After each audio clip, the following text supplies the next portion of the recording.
I didn't fire Lindsay. She's still here. I'm here. But speaking of which, Lindsay, I do have. No, I'm just kidding. Oh no! Bring in the pink slip, please. No, not live on the air. Oh my god, I know, right? Brutal. It's all about Brutal. ratings. I don't know which one's worse: getting a call while you're on vacation to find out the news, or on air live in front of everybody. That would have been forever tough. on the internet. Probably on air because you had to make the effort to come in. This is fact. Yeah. Because at least on vacation, I'd be like, all right, well, I'm just going to hang here for an extra couple it's weeks true. and just It's hang true. out and do whatever I want. Welcome in, everybody, to the PHNX Suns Podcast. I'm Lindsay. That's Saul. That's Gerald. That's Espo. And joining us is a very special guest, Jock Landale. Jock, how you doing? I'm doing well, guys. I'm doing well. Just out here in my new home, Houston, and getting accustomed to the new life. We have to do it, Jock. What? So long, farewell, Auf Wiedersehen, goodbye. I tried to get them not to do it, Jock. I tried. I egged it on. What That's did, a hell of a send-off.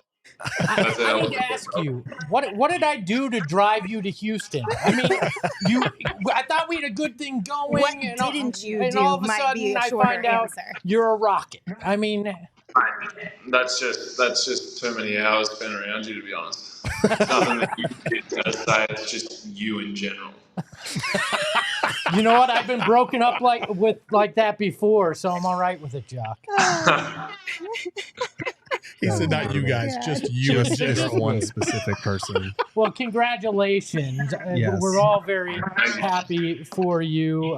Walk us through kind of the process on that. How'd you wind up a Houston Rocket, and what made you decide that was the right fit? Yeah, I mean, obviously it started with just having the season that I had with Phoenix, and you know, I'm not delusional in the fact that Denver series definitely helped push my case a little bit. So it kind of started there, I suppose.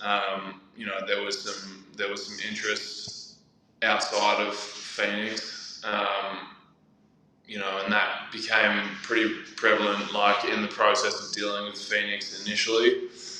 So once the Phoenix conversations kind of started in that main portion of free agency, you know, those opening hours are pretty hectic. I had a pretty good idea that, you know, I probably wasn't going to end up back there just because, you know, of you know, I don't want to go too much into the nitty gritties, but just the offer wasn't as substantial as I thought I was going to get. And so I kind of, to be honest with you, I didn't know at that time what was out there. You know, you just have an idea that there's interest elsewhere. And for me, you know, I kind of had to have like an honest conversation with myself around whether or not that Phoenix offer was going to be as good as it got. And I just quite frankly didn't think that I was valued the way that they had me pegged. And so, you know, we kind of went through that process and tried to get the number where we wanted it to be. And, you know, I took a bet on myself and I said, you know, I've time and time again, I've kind of gone the safe route, and that's never really paid off like I wanted it to. So this time around, I was like, fuck it, I'm just going to go all in, because at the end of the day, like, you know, we're pretty well off as players as is. So I was like, I might as well just roll the dice and see what happens. And I didn't think that it was going to be $8 million. I knew that was kind of in the wheelhouse. But, you know, to get that $8 a year for 4 years was, I mean, everything and more that I could dream of. And, you know, it's a pretty cool situation I've kind of landed myself in, with all of these veterans kind of coming in to hopefully right the ship here in Houston. So, yeah, you know, that's how it all kind of went down. How hard was it to like take that leap of faith and bet on yourself within the situation? Because it was a little bit of time had passed between, and I'm sure that dragged on and felt like years before the phone call. Yeah, it's not easy at all. Between turning down Phoenix's, initial offer and them being good enough to let me walk as an unrestricted free agent, it felt like years. But when I did all that, I still had no real idea of what else was out there. So from that point on, we went down the path of having conversations elsewhere, and initially it's just like a bunch of minimums because they're just trying to let those big pieces fall. So for the centers, everyone was waiting on Brook Lopez and seeing where he was going to land and what that situation was going to kind of end up like. And so there was it was Saturday night my time in Australia. There was like a flurry of we've given Brook 4 or 5 days to kind of figure his stuff out, and he still wasn't committing anywhere firmly. So everyone was starting to then be like, all right, we've just got to pull the trigger on someone else because we don't know if it's going to be Brook who comes this way. And I was lucky enough to find myself on Houston's number 2 list, and they pulled the trigger on it, and that's kind of how it went. So yeah, it's stressful. It is stressful, and there's like a period there where like the phones go silent, especially with the time difference with Australia. My agent would shut down at 2 p.m. my time, and I wouldn't hear back from him until 6, 7 p.m. So it was like those 5-6 hours, and credit to him, he was working the phones all day, every day. But there was like a 5-hour gap where he had to go get some shut eye, So he was phenomenal. But like those periods of time, I was just sitting there like going through my head of like, oh, did I fuck this up? Should I take it the Phoenix deal? Doing the numbers in my head, like it's incredible, blah blah blah. And to make matters a little bit worse, you've kind of got people in your trusted circle being like, that offer was incredible, and because coming from the real world, surrounded by country fellas, farmers who don't necessarily see this much money, they break it down in like real world terms, and they're like, mate, you're a fucking idiot, like this is so much money. But then you realise on the other side, you're like, well, I have to remove myself from that real world situation and put myself in the world that I'm currently living in. And that was really hard for me because I've never operated like that. I've always tried to keep myself grounded at that real world level, and to kind of come out the other side of it with the offer I did get from Houston was phenomenal. But at the same time, there was like a real conversation we were having about lifestyle versus monetary lifestyle, I suppose, because we loved Phoenix, the people, the surrounding areas. Like we bought a home there. We were like, we want this to be our home. Now I'm here in Houston, I realise that Houston's a phenomenal city as well, but I just didn't really know anything about anywhere else except for San Antonio, a little bit of New York, and Phoenix. So we were like, well, this is special. And then not to mention, you guys are in serious championship contention this year, and I've always played to win. Not to say that I'm not going to be here, but it's there are levels to it, and so there was a lot that went into that kind of decision-making process, and it was not easy in the slightest. Jock, obviously a new chapter for you. Congratulations on the offer that you got. I know a lot of people here in Phoenix are very excited for you, but when you look back on your year here in Phoenix, what do you take from that season, and what will you miss the most about playing here? Oh, I mean, to be honest with you, the biggest thing that I take from that season is just kind of the confidence that I've built as an NBA player coming out of San Antonio. I was having real conversations with myself, India, my family, just all these people around. Like, I just don't know if I'm cut out for this league necessarily. It's a very strange and different league as opposed to what I'd experienced in Europe and Australia. And that was kind of the conversation that I kept having with myself after San Antonio. So come, Phoenix, to walk into training camp, or just like the build-ups training camp, and all we're doing is getting up and down 4 or 5 times a week. I'm really starting to mesh with the guys and perform, and it was like this confidence started to grow. And then come the opening 10, 15 games of the season, where I felt like I was balling out and really contributing.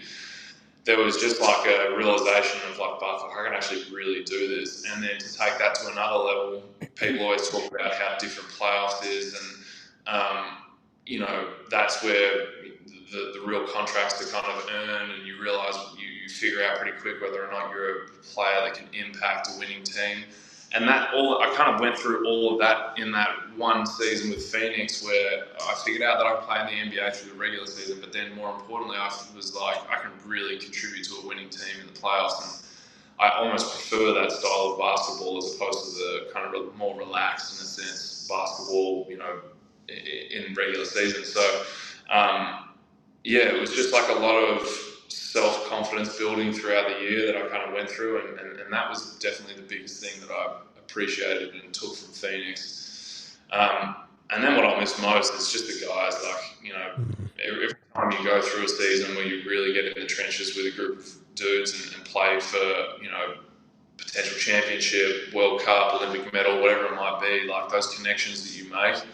It might not necessarily be, going out and hanging out with each other every second off the court, but just like the enjoyment you get out of playing winning basketball with a group of players who know how to play winning basketball, that you go through a postseason with, that you put those kind of aspirations forward with one another, and like the connections you make through that. That's what I'm gonna miss the most, because playing with the likes of Cam, McHale, CP, Book, Kev, like those guys are ridiculous basketball players, not just on an NBA level, but just a worldwide level in general. And getting to play with the likes of them is some of the most enjoyable basketball I've played to date. So that kind of stuff, playing with that caliber of player, and then getting to build good relationships with guys like them, and Saban, Lee, Ish, Wainwright, all these guys off the court. Like, it was a pretty rare locker room we had. Like, I really, really enjoyed just that locker room in general. What about Houston do you like so far? The food scene is obviously kind of crazy. People don't really understand that there's so much diversity in the food culture out there in Houston. But what have you gotten into so far? Yeah, the food culture's been phenomenal. The coffee scene here is really, really good. There's a lot of Australian-inspired coffee shops out here, so we're kind of having a field day just doing that. I went to a cafe and / breakfast brunch spot, which was Australian-inspired here in Houston today. That was unreal. I met the owner, who was an Aussie. So, really enjoying that food and coffee scene. I've been pretty injured, so I haven't had too much time to do much else other than that. But the organisation, the people that I've met in the organisation so far, the teammates that I've met, are fantastic, and can't speak more highly about them. Really impressed me so far, and the trainers have been great, just dealing with my ankle for the most part. And I think that's a welcome, something that I really appreciate, is walking into a facility and realising that, like, hey, these guys have got my best interests at heart here, and they really want me to achieve things and do well and help the team win. And step one was kind of fixing my ankle. So I'm loving it. Getting to know Jeff Green a bit, and Aaron Holiday and the likes of them has been really enjoyable. I've got some great teammates here. Obviously we're missing a few in the World Cup and whatnot, but it's been a really, really pleasant opener. So before we get into the injury, I do want to ask, we saw some pictures on Instagram, I think, new boot goofing. Did you get yourself a new pair of cowboy boots out there in Houston? Really leaning into it, huh? Oh, no. Yeah, I didn't get the cowboy boots, unfortunately. They're in the mail and on the way, but I've got the Stetson going and everything already. But yeah, I'm going to lean into the Texas thing. You got yourself a little belt buckle and a thing of chaw in your back pocket right now, or what? Next thing you know, I'll be fucking riding in on a horse. Just watch. I felt like I knew you, Jock, but I just don't know you anymore. Bro, I'm amorphic. I can just fucking make everything work. You got to go back and look at what CP3 wore in one of the games in Houston during rodeo week. Yes. You'll have to rock with that. He had the cowboy hat, the whole get-up. So. If we don't get one of those fits this year, I'm going to be very disappointed in you, Jock. Like, come on. You got to give the people what you want, the full get-up, or what we want. I'll try my best. Side note, I've just realised I have 10% on my phone, so if I drop out, that's why, and I'll jump back on as soon as I get a charger. Okay. Well, why don't you go get a charger right now while I tell the people about Splash Sports. So PHNX has a weekly pick an NFL Survivor contest for everyone to participate in for real money. It's super simple. You just head to splashsports.com/PHNX. The link is also in the description of this show, and sign up. You deposit cash to get started, and it's just $5 to enter either contest. $5. I'm gonna be in there, so if you want to come in and get your ass kicked, I'll take your $5. All right? Okay. Starting off spicy on this one. Talk your talk, Espo. I'm here for it. A terrible incentive, and B, not true in the slightest. Yeah, not even that. Like, it also, Espo, like, when you talk shit, it's like when I have to, like, scold my puppy, and he knows, like, he doesn't know what the fuck I'm saying. He's got this cute, adorable look, but he's not aggressive. He's just like, it's just very. He's like, okay, what do you want me to say? Hey, come on in and take my $5. Why don't you? I mean, is that That's probably more reality. Gee golly, why do you come into Splash Sports and take my money? God. I don't know why we had to go to Leave It to Beaver, but okay. But listen, we'll be running weekly contests all year, so make sure you keep that link handy, but it will be in the description of the show. But once again, just head to splashsports.com/PHNX to join in. We'll have different contests coming out as well, and we're super stoked to compete with all of you guys, Lindsay, and against all of you guys. So be sure to check the link in the description. I just want to say this. Yes. I don't think I really appreciated you. until the shade continues. Take it easy on him. He just lost his best friend to Houston already. He's having a rough day. The ad reads were just... you're just on another level. They were something. There you go. See, this is why I need to leave more often, so that because you miss me. It's a good thing. I don't miss you. Listen, I was commending you without disparaging anybody. Mm-hmm. Oh, Were yeah. you? Sure. Were you? I feel like I was. Is that what Sure. happened?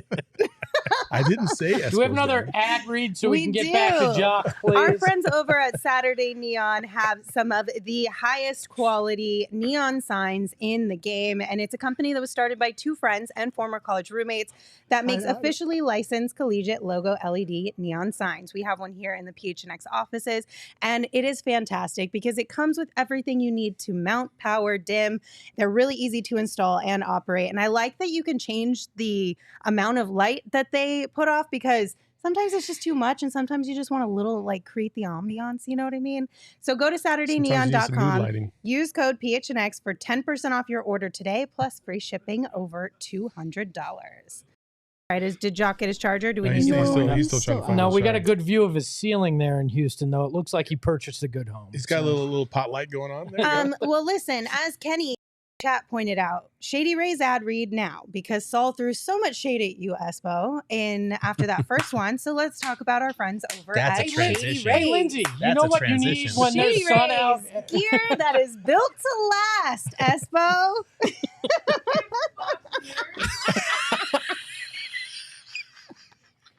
Oh, you know, I didn't. payback's a bitch, and she's gonna be real angry when I get my chance. Bro, I didn't all even right? do anything. Saul did it. But Shady Rays, they are an independent sunglass company with a world-class product. They are just as good as the expensive sunglasses, but much more affordable. They've got durable frames, extremely clear optics for outdoor adventures.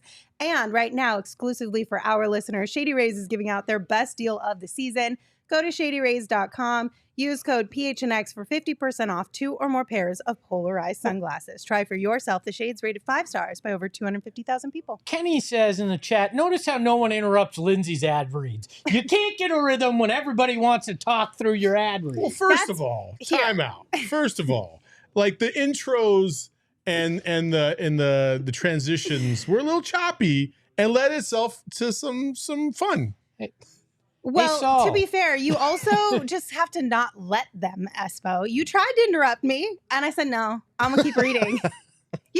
You gotta go. See, You gotta lay down the law, Espo. I don't read. I speak from the heart when I do the ads. Oh my God, So- this is why Which you is get why the we get train in of trouble, thought. because we have to redo them because you miss important things. No, the train of thought gets interrupted. I have this beautiful soliloquy about all our fantastic partners, and then I get Flex interrupted. is sitting over here, and I just watched him have the hardest eye roll. Yeah. Just like, come I on, try bro. to class up the joint using Oh, words like no. soliloquy, and you Oh, all look at me no. like, oh, you know, my why is he God. using big words? Because I got a good education. That's why. Oh, God. I didn't go to St. Mary's or anything. I got a good education. Wow. Oh shit, Jock's back. Oh shit. Oh. Whoa. This is why you lost me. This is why Oh, the gloves are off now. This is the last time I'm going to talk to you. So, Oh my that's god! tough, man. All right, so Jock, you were talking about the injury and just kind of how the rehab for that has been going. Obviously, a super unfortunate situation to be in, and the timing probably was the icing on the cake for making that awful. But how's that going so far for you? Yeah, it's going really well. Yeah, it was a super big slap in the face, just not being able to suit up with the boomers. I put in quite a lot of work to get to the point where I was feeling pretty good. And to be honest with you, I just never got right during that training camp. Like day one, I kind of dinged one of my feet up. And so I was dealing with that, and Houston was aware of that and kind of communicating and helping me through that process. And then literally the day I came back from that was when I busted this other ankle up. So I just didn't have a training camp at all with the boomers. And up until that point, I had been playing pickup with Gids and Dyson Daniel and the likes of them against some of the pro teams down in Melbourne, and was in really, really good nick, playing well. So I was pretty disappointed that it kind of went that way, but I mean, that's part of the gig. So anyways, take that, to now I'm doing the rehab here and stuff. It's been a pretty quick and fast moving rehab process, and they're pumped about how far ahead of the curve I am. So I'm just kind of like, nutting out this process as quickly as possible, because I'm pretty eager to get on the court with the Houston fellas and kind of start building some of that connection there. But until then, I'm kind of just dead in the water. Just at this point, 2.5, 3 weeks out, I'm just doing a bunch of spot shots and running and all that straight line kind of stuff. So it's going well. I was really, really lucky and fortunate with how minor the injury was, as opposed to kind of what it looks like when I did it. Mm-hmm. So yeah, I lucked out big time. What are your thoughts on the Australian team? You guys got some pretty good youngsters there for the future. Yeah, no, it's really good. We'll probably lose Paddy and Joe here, who are the two old boys, in the next couple of years. And you look down the line.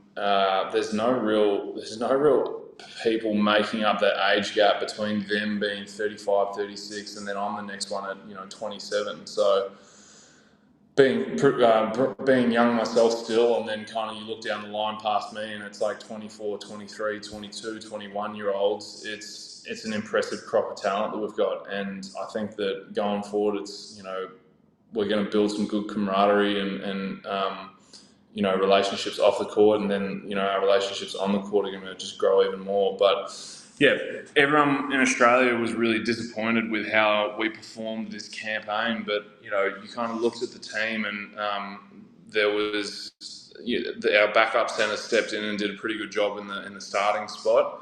But behind that, there was no bigs, and so we were playing small ball a lot, which is tough to do against European teams, given that they run out pretty big, grizzly big men, and so we battled a lot. But then you look at the guards on our team and the backcourt, and it's impressive. They were doing a great job of kind of holding things together and keeping us pretty tight and close in these games. So I think we're in a really good spot going forward as long as we can stay healthy. And I think that the Olympics will be a turnaround. The other thing is it's hard to put that thing together in a camp like that when we've got 9 new guys coming in or whatever it was, or if they're not new, they didn't play much at all, if at all, in previous campaigns. So we were really trying to put things together on the fly, and I think going forward we'll be a bloody good team.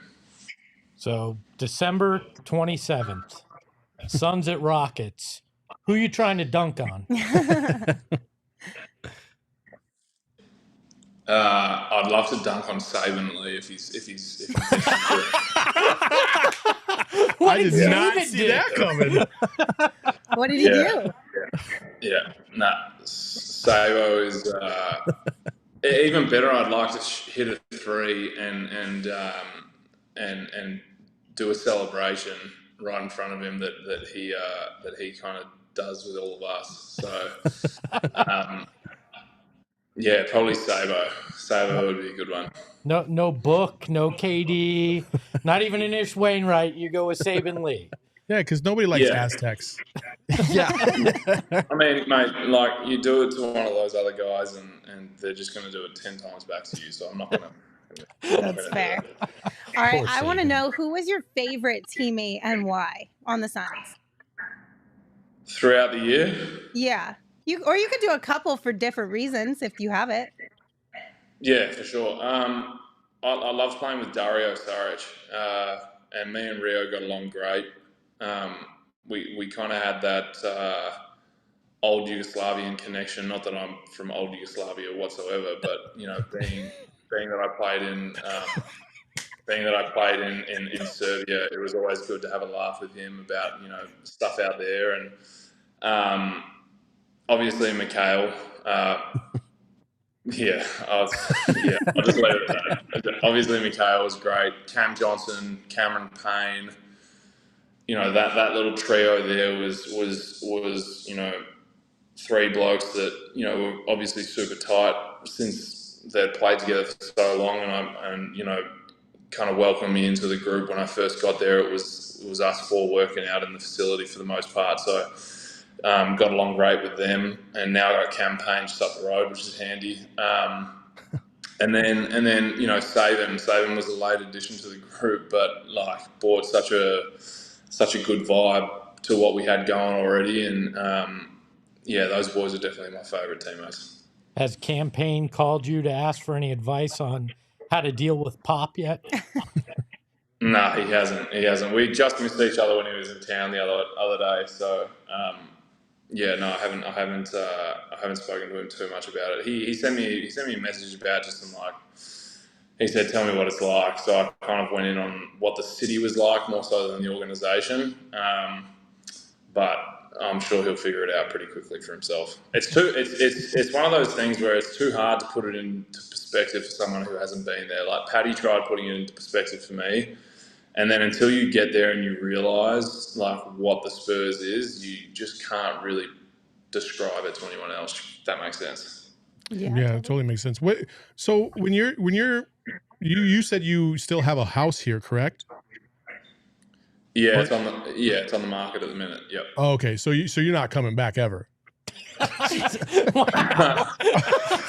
I'm just curious if my man's coming back to town or not. I do play there a couple of times, unless you ask me if I'm going to be out of the NBA before I get to Phoenix. But okay, all right. No, mate. To be honest with you, we've kind of opened our minds up to living abroad at some point after the career, and we loved Phoenix, and we were always open to that being home at some point. But you know, I'm dragging India around the world for a little while, so she can have her pick of the lot once my career's done. What was her reaction to Houston when you said, "Hey, I think we're gonna sign with Houston"? Was she like, "Oh shit," or was she like, "Yeah, cool"? It was too much of like the contract terms, and you know, I don't like to talk too much about money, but it's so public, so it's like, what the hell. But too much of the contract terms was like the exciting point, because that's, you know, as a player, that's what you perform for. That's what you kind of in this thing for the most part. So once that kind of simmered down, there was like a shit, like, what's Houston like? And like her initial reaction to most cities that we kind of like research is like what the crime's like, because like obviously you guys deal with a lot more than we do in Australia, so I think she's a little bit nervous. That was the most polite way of throwing shade at America possible. I love it. I mean, he's not wrong. You're not wrong. You're not wrong. Hey, I speak the truth. You guys know that. But, yeah, once we got past that, it was like we actually really enjoyed Texas the last time we were here, and like the people are so hospitable, and you know, we kind of realized that Houston was, and look, my brother-in-law, or soon-to-be brother-in-law, he's really intelligent guy who like loves to research the world and see what's going on and blah, blah, blah. So he did a lot of research into Houston and was like super optimistic. He was like, it looks great, like blah, blah. Me, on the other hand, I don't really care. Like, I'm whatever. But I think once we kind of got through that for the most part, that initial, like, just realizing what the city was about, and then we got here and we actually saw it for ourselves. That's when Inns was like, this city is phenomenal. So we're loving it. I think Houston's a great city from what I've seen so far. We're fitting in seamlessly. We've got everything that we need. So yeah, we're loving it. Jock, since we're talking money, look, the real estate market's a little soft right now. So how about I just go stay in the house for you? When the market picks up, then you can flip it for a profit. I'm just looking out for you here, man. Yeah, pay some rent and we can talk. I don't think I'm in the same market as you. So. Next question. Speaking of money, Leo did send us a super chat, $4.99. Thank you, Leo. And Jock, they asked, be honest, who are you going to miss the most from the PHNX crew? Oh, no.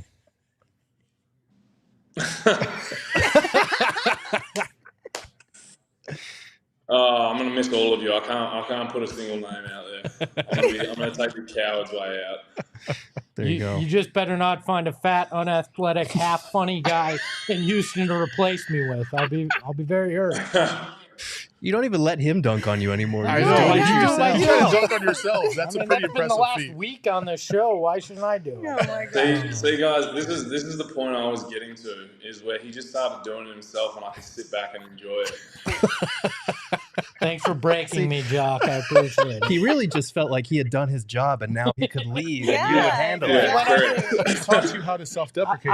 I've dunked on Espo enough. I can go to Houston now. Exactly. Yep. That's All right, we right. got That's right. one additional question from the chat. This one came from Hello. They want to know Tex-Mex or AZ-Mex? Which place so far do you think has the better Mexican food? I haven't had Mexican food out here. I haven't had Okay. Mexican Don't. food. Tex-Mex Yeah. isn't legit at all. No? No, I've Tex-Mex heard is it's pretty legit. No, It's a not. different, it's not even It's the very same food. different. It's a different type of food, honestly. It's Yeah. very different. Well, when you try some, report back and let us know. But of course, Jock, Yeah. you know that anytime you come to Arizona, you can always find a good burrito over at Burrito Express. Our homies over there, they have multiple Valley locations. Obviously, the one we go to the most is in Tempe. What? Well, if I had done that, these two would have been like, "Oh, No. that's the dumbest transition." They shut the hell up when you. It was know pretty that's how it solid. is. You're because- such a hater. No. I just got back. I'm not saying I'm saying my transition sounds like that, and I get crap. Yours is great, and just like mine was, and they don't say anything. I hope the mics picked up his fuming because you could literally hear him. Heavy All of breathing. you just suck. Anyway, go to Burrito Express if you are looking for a delicious burrito, and make sure you give them a follow on Twitter at BurritoEXP as well. All right, now this one is one where you can give me some grief, Espo, because I'm probably going to screw up the disclaimer on this one. But our friends over at DraftKings are really happy that the NFL season is just around the corner, and they are hooking everyone up with game day greatness. So all customers can take advantage of 2 new offers every single game day this September. Just check out the app to see what you get. And if you have not downloaded the DraftKings Sportsbook app yet, do it now and use that code PHNX to sign up. New customers can take home $200 in bonus bets instantly just for betting $5. That's code PHNX only on DraftKings Sportsbook, an official sports betting partner of the NFL. The crown is yours. Okay, here we go. Gambling problem? Call 1-800-GAMBLER or visit www.1800gambler.net. In New York, call 877-8-HOPE-NY or text HOPE-NY 467-369. In Connecticut, help is available for problem gambling. Call 888-789-777 or visit ccpg.org. Please play responsibly on behalf of Boot Hill Casino and Resort KS. 21 plus, age varies by jurisdiction. Void in Ontario. See cdkng.co/football for eligibility, terms, and responsible gambling resources. Bonus bets expire after 7 days after issuance. Eligibility and deposit restrictions apply. Shane does it better. Crap. Shane does do Shane it does better. it better. Oh my Wow. We love Shane it. does do it better. Hopefully Shane reads one of those for us. But check out the DraftKings Sports. Did you see Masab says Lindsay is Kobe and Espo is Rondé Hollis Jefferson? I mean, he Man. balled out in FIBA, so he had Yeah, that. yeah, that's what we're You have doing. your moments. That's what he Espo. meant. Yeah, You have your I'm moments. sure that's what he for sure. meant. A late bloomer. Oh my gosh. Jock, what are you going to miss the most about Phoenix? Not teammate wise, but just the city wise and fan base wise. City wise, it'll probably be like the walking our dog through the mountain ranges. That was, I mean, we did that a lot, and that was a pretty cool experience and just a good way to break up the days. So we're definitely going to miss that. I'm going to miss the golf scene as well. I mean, the golf scene was unbelievable in Phoenix, city-wise. And then, I mean, it's always hard to, like, break down what you're going to miss most about the fans, but just the people in general in Phoenix were always really good to me and good to, you know, my family. And the energy of the crowd on a night-to-night basis was, like, second to none. And I really, really believe that they've got one of the best fan bases in sports at the minute in the NBA. So, yeah, I can't. It's hard to look past, you know, the roar of the crowd in the playoffs and just, you know, on a night-to-night basis. There was never a dull night in Phoenix where we were like, damn, like this crowd is, you know, garbage that you might get on the road with other teams. And I think that was really became obvious when we went through that rough patch in the middle of the season when we had, you know, what felt like 10 people injured. You know, Phoenix was still right there with us, and you know, we managed to feed off that and scrape through with a couple of good wins here and there. But yeah, I mean, it was always a joy rocking up and playing in front of the fan base. Jock, I was curious because obviously it's been a summer of change, not just for you, but like you look at this Suns roster, Monty, Chris Paul, Landry, like there's so many guys that are just somewhere else now. Yeah. And you mentioned the injuries thing as well. Chris Paul goes down in game 2. DA is not there for game 6. Is there any part of you that was like, man, if we'd have just gotten this break or if this had gone differently, maybe things would look like the roster might look completely different?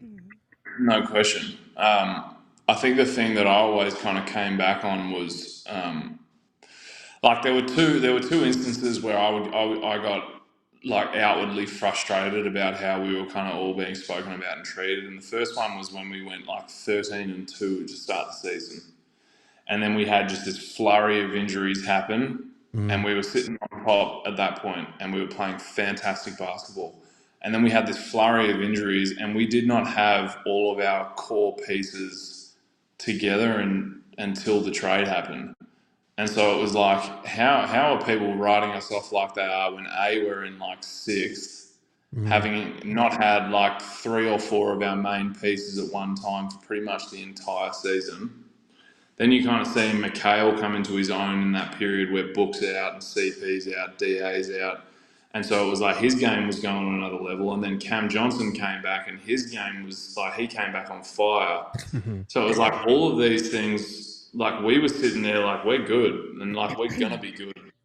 And then obviously the KD trade happens. And so we lose a lot, but we get Kevin Durant. And then, you know, KD comes and hurts. We don't see him for a time. And then he comes back and it's like we reel off like four wins in a row against some like solid teams. Like no one's like crazy good, but like you could tell there was like a real sense of, oh, we're going to be really, really good. And then KD gets hurt and we don't see him again until like pretty much the playoffs. So it's like to do what we did and take Denver furthest out of any team in the NBA, right? Like what did Miami win? 5. Yeah, they went to 5. So we took them to 6, and it was like, okay, like, you know, game 6 obviously wasn't great, and you know, games 1 and 2 and 5, it didn't feel like we were playing like ourselves. But games 3 and 4, we were really good, and it still didn't feel like we were at our full potential. just because we didn't really have like much time together on the court. So a lot of the time, like Monty was doing the best he could with what he had, and we were just trying to put things together on the fly. So it's like you take out all that preparation time that every team has had through the entire season.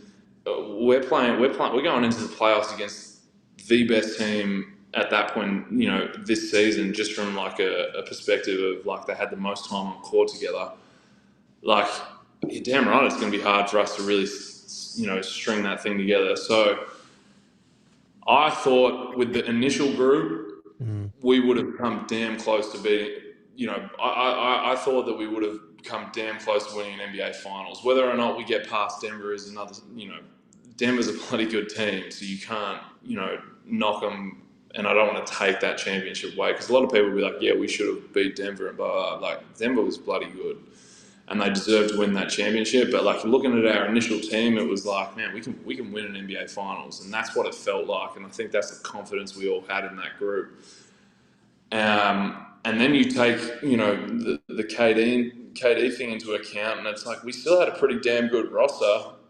We were super reliant on Kev and Book, and you know, we didn't have our floor general there to kind of string things together, you know, through that series. But like those were two very different groups who, in my opinion, were good enough to take it the whole way.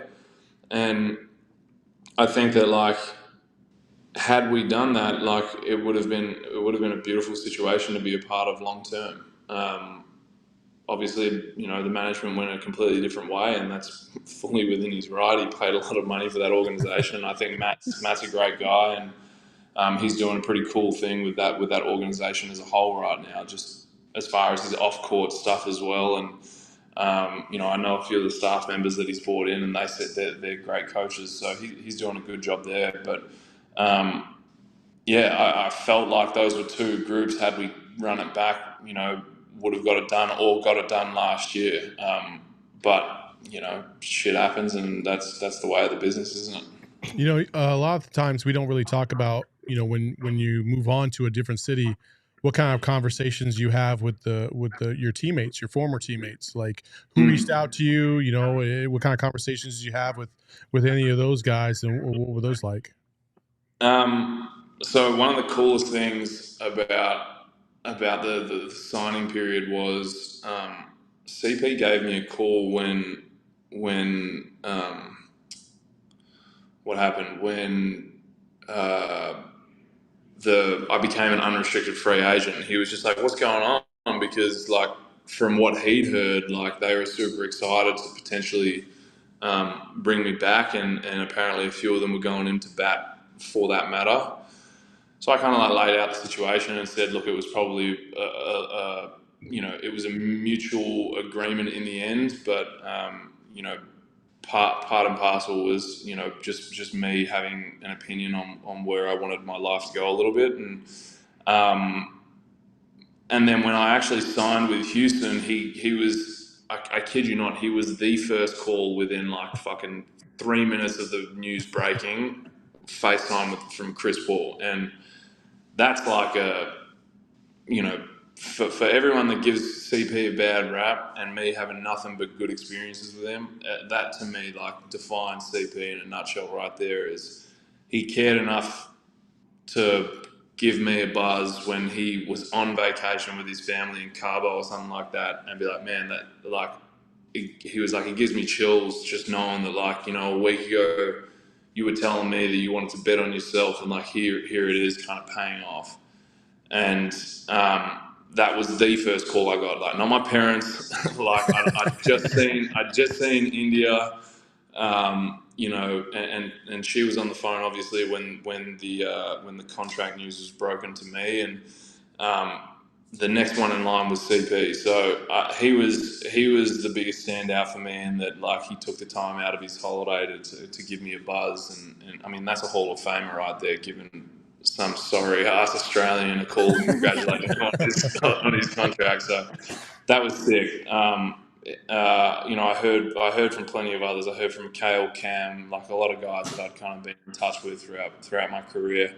You know, Matt reached out and said, congratulations, like really happy for you.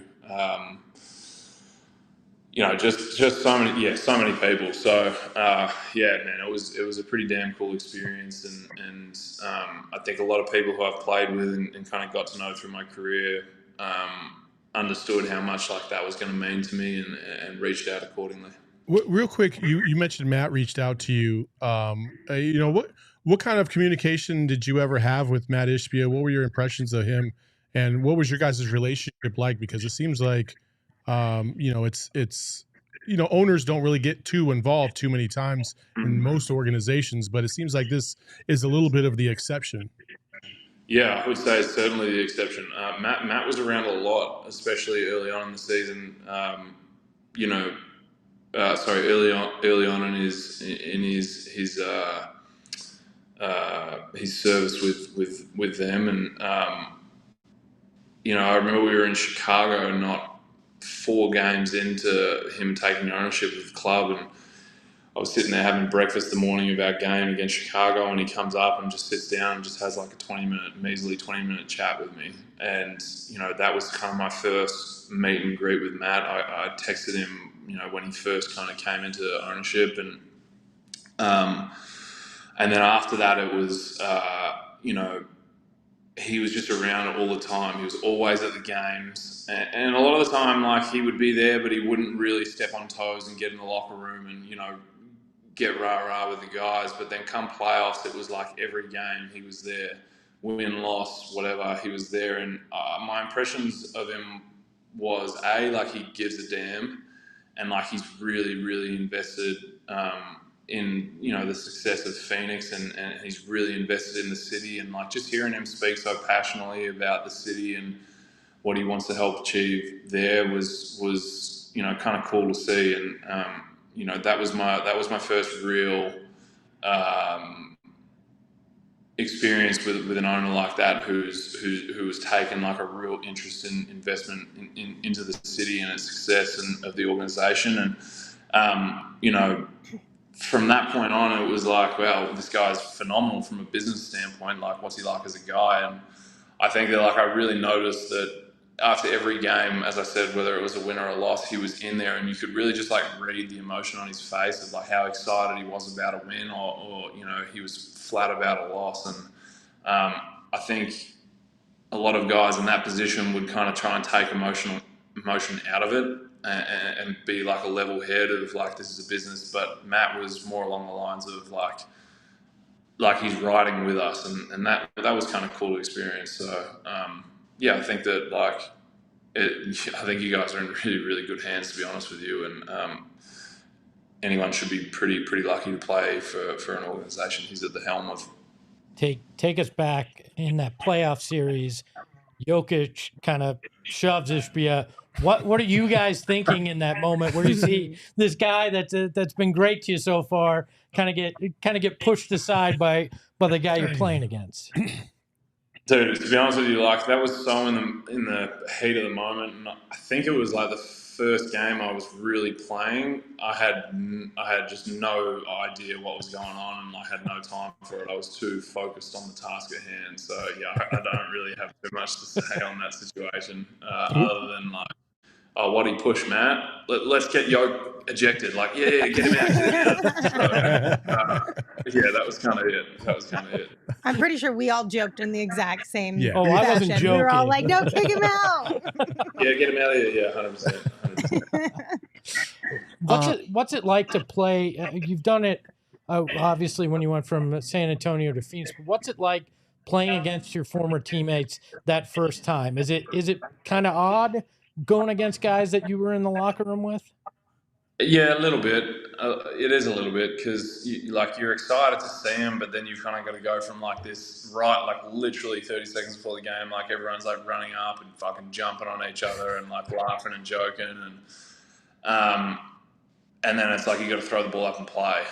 So it's pretty bizarre, but I mean, like, it's nothing different, especially with Phoenix. Like our scrimmages and just open gyms we played against each other were like pretty damn intense. So it'll just pretty much be another one of those. It's not anything that I'm like not not used to. I think that it was weird with San Antonio because like it was the first time I'd kind of gone through it, but like now that I've done it once, I feel like I'll be all right. Speaking of former teammates in San Antonio, we would be remiss if we did not get your scouting report. Obviously, you spent a season with Keita Bates-Diop and I think like half a season with Drew Eubanks. What can Suns fans expect from those two guys? I think that KBD is an extremely versatile forward. It's kind of bizarre because he looks so relaxed when he plays, but then he's just all of a sudden he's just everywhere at the right time. Mm-hmm. So he's someone that impacts it like in that sense on the offensive end. He can really shoot the ball at a high clip, and I don't think a lot of people necessarily know that, but he can really shoot the ball, and then he's such a talented cutter. Mm-hmm. So offensively, I think he's going to slot in seamlessly around the likes of Kevin Book, just knowing how to play basketball at an extremely high rate. And then defensively, he's very versatile, very long. So I think KBD is a really, really nice addition for you guys in the sense that he's able to just slot in so well with any team that he's kind of a part of. And then Drew's just, Drew's a banger who's extremely athletic. He's a great shot blocker. The guy can jump out of the gym, extremely physical, and can set great screens. So I think for the likes of Book and Kay, that'll be someone who they'll pair up with really nicely because, Drew in the short roll when a team's doubling Book or Kay, you've got to deal with a dude who can really jump and dunk the ball. Him coming down the lane, that's a lot to handle. So I think you've got a few nice pieces that you've picked up this season. What about their personalities? Are we going to like them as much as we liked you? Who said we like? Yeah, I would say that Drew's probably a little bit more out there, and you'll get a good sense of what his personality is like, and you'll like him. And then KBD is more reserved and quiet, and he just kind of goes about his business. So he'll probably not let you in too much. But I can tell you one thing, that every single guy that plays with KBD and is in a locker room with him loves him. He's a phenomenal teammate to have. Love to hear it. Well, Jock, before we let you go, I want to say thank you. You were our first professional PHNX athlete, so we appreciate everything you contributed to the cause and wish you nothing but the best of luck in Houston, health and happiness, and obviously your future. I think you're engaged, yeah? Yeah. Yep. Yeah, he's engaged. Okay, yeah. We didn't get the wedding invite, so I wasn't sure. You know what I mean? So, right. No one's got the wedding invite. It's the longest engagement anyone's ever seen. I just want to go to the bachelor party. Is that all right? Well, there's plenty of strip clubs from what I hear in Houston. Oh no! The bachelor party came and went this off season. So sorry about that, Espo. Damn. Well, hey, I want to say this from the bottom of my heart, and I truly mean this. You will forever be my favorite dickhead, and I appreciate you for everything you did for Phoenix and for us. So, likewise, mate. Likewise. I really appreciate you guys having me on, and it was always something that I looked forward to kind of breaking up the season with. Yes. And from my perspective, thank you for always being so just yourself around us, because I can tell you every time we got you in the media scrum, we were excited to talk to you because we knew you weren't going to beat around the bush, and we really did appreciate you giving us a taste of who you are. So thank you for that. And take it easy on my guy DA this year. Yeah. Looks like he's had a good off season. Absolutely. He did. And everyone in the chat is echoing the same sentiments. They're all wishing you the best of luck. Crying emojis, all the things, asking you to come back already, sending internet hugs, you name it. Jock, thank you so much. We really have had a blast this last year, having you a part of the program and getting to watch you in a Phoenix Suns uniform. And best of luck to you and the entire family. We're going to be rooting you on for a long time. Appreciate it a lot, and never say never. We'll see what the future holds, huh? Fingers crossed. Appreciate it. All right, guys. Yeah. Appreciate it. Oh, I'm gonna miss Jock. Yeah. He's one of a kind. He is. He's one of a He's kind. a good dude. He was sweet. You know, it's kind of funny, like when you guys don't get to see this, but like the first time he came in here, like it just felt like he was part of the crew, like from day one, stepping in to our old studio. He's seen both studios, and so he was giving Espo the business from the jump, literally day one. And I wasn't even around for that, but I had heard it, and I was just like, well, I like this. Who guy would ever already, do that? I don't know. yeah. So he's a tremendous person, and he's got a bright future ahead of him, even after basketball, for sure. I want to see him as a broadcast. Like, he could be an entertaining pregame studio guy. I think he'd be freaking hilarious. I would like to see him unedited. Yeah, same. Yeah. I feel like he's a pregame podcaster studio, at heart. Yeah, because he can drop the F-bomb like Yeah. he's good at and stuff. So. Let's be honest. By the time his playing career is done, we might have secondary broadcasts where you can do that and be that. Yeah, maybe. We've been asking for it for a while now, so it's only a matter of time before somebody wises up and makes it happen. We can hire him. Why not? Yeah, exactly. We'll hire Jock. All right. Well, thank you guys for joining us for the conversation. Come back and hang out with us tomorrow. We've got some fun stuff in store for you. Until then, if you are watching here on YouTube, make sure you hit that thumbs up on your way out. If you are listening wherever you listen to your podcast, rate, review, subscribe. It helps us out a lot, and it's absolutely free. Until we see you tomorrow, you can follow the show on Twitter at PHNX_Suns. You can follow me at Lindsay Smith AZ. You can follow Saul at Saul_Bookman. You can follow Gerald at Gerald Bourget. And of course, you can follow Espo at Espo. Before Espo goes, make sure you go to gophnx.com. Why can I not say that? Here goes my transition for Espo. And become a diehard. Because it's really easy to become a diehard. It is. You know what I mean? So there you go. Easier than your ad reads. Yeah. Hey-o. I learned from the best. Want to keep going, Espo? No, I'm good. Look, Jock's a dickhead. I'm a dickhead. We're all dickheads. Don't you forget it. Ahoy, hoy. Never gonna let go. PHNX though. Lindsay, Gerald, Espo. Saw past the ball. We here to turn up the tempo. Got to understand me. I'll always rep the family. Rally in the valley like Dan G. No plan B. Always on the job. My team move like the mob. Turn the beat.